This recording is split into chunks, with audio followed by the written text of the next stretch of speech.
Hey guys, Professor Bill, Comic Book University, and Doctor Strange issue number 15. It all starts to go down in this one, and you get but a glimmer of hope at the end. And it almost feels Infinity Gauntlet-ish to me. That thing, signed by 3 of the 4 major creators. That's right, what you got. Anyway, guys, let's get talking about this book after we tell you who made the book. So we got Herald Supreme issue number 4. Storytellers are Barry Kitson and Mark Waid. Finishes Scott Koblish. Colors Brian Ribar. Letterers VC's Corey Petit and Jesus Sayez doing the cover art. The designer is Anthony Gambino. And Doctor Strange was created by Stan Lee and Steve Ditko, although Ditko pretty much took over and completely made Doctor Strange, while, yeah, unfortunately, Stan Lee didn't really believe in the character. Anyway, dude, you have got this amazing session here. First off, we're going to start off with Mephisto talking about how, yeah, I invented the double turn and the swerve and all this other stuff and blah, blah, blah, blah, blah. All the stuff that he typically talks about. All right, and we know what's up. Now, if we were really to get into the history of Mephisto, when he's sitting there holding onto Umar and what's her name? Clea. When he's holding on to these two, technically, he can only hold on to them for 24 hours, and you'd figure that Doctor Strange would know this, all right? Unfortunately, that's not what happens here. Or maybe it's a case of, hey, man, I'm under a time constraint. I can't wait 24 hours, you know? So whatever it is, I'm going to let that one slide, but whatever, man, whatever. He can't hold people of their own free will. Anyway, so he makes a deal. He says, in the future, I'm going to owe you a favor.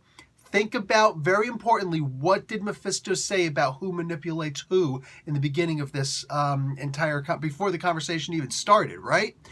I feel like that's going to be crucial to what happens from this point on. Remember, Mephisto talked about how he is used to dealing with mortals or even immortals and doing the whole double turn and manipulation, and it's a single plan that he'll work on for eons, and it never gets old for him.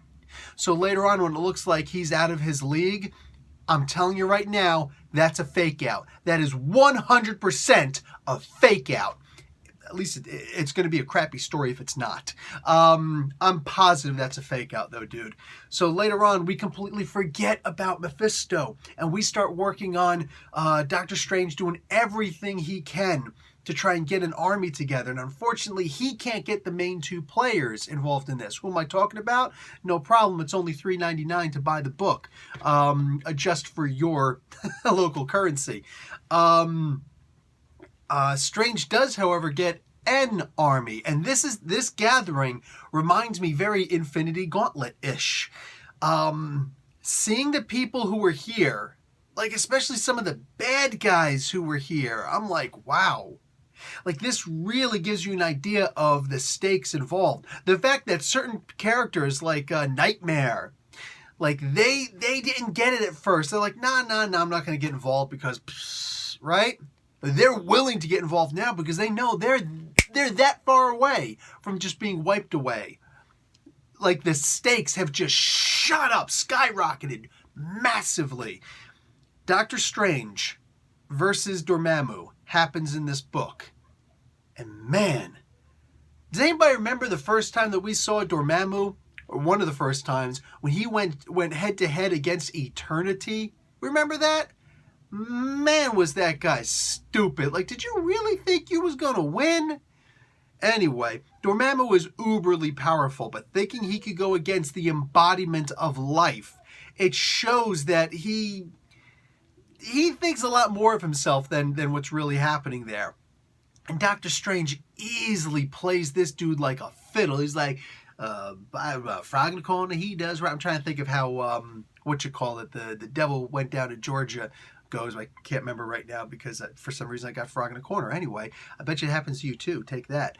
Dude, the play on these characters is excellent. We're talking epic level. all of these characters feel like the characters that I'm used to reading in the past. The only exception would have been Mephisto, but why would he explain his actions right now? Later on, we can go back to the whole like Mephisto verse 4-issue limited series where he talks about how, nope, I can't hold people against their will. You just made a deal with me and it was dumb because I can't hold this person. I can't hold your loved one for more than 24 hours because they're not willingly here and they didn't die and deserve to come here. So, that's a big deal here. But pay attention to Mephisto, the one that we're forgetting, that we're made to try and forget about in here. Don't believe the hype, man. Go straight Public Enemy on this one.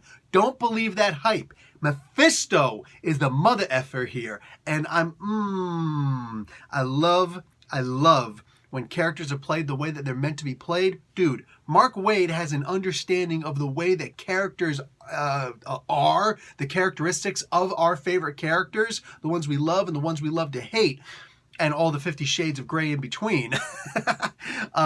He really understands these characters well. That's one of the reasons why he consistently writes great stories.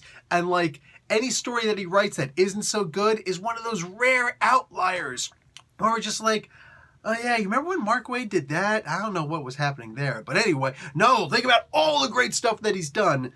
And this is just one of them. We're in the process of one of them. Remember, I believe this ends at around issue number 20. We're done after issue 20, which sucks. But it is what it is. Anyway, guys, really good issue. You want to read characters the way that they were meant to be written? No, sorry, let me show you it again.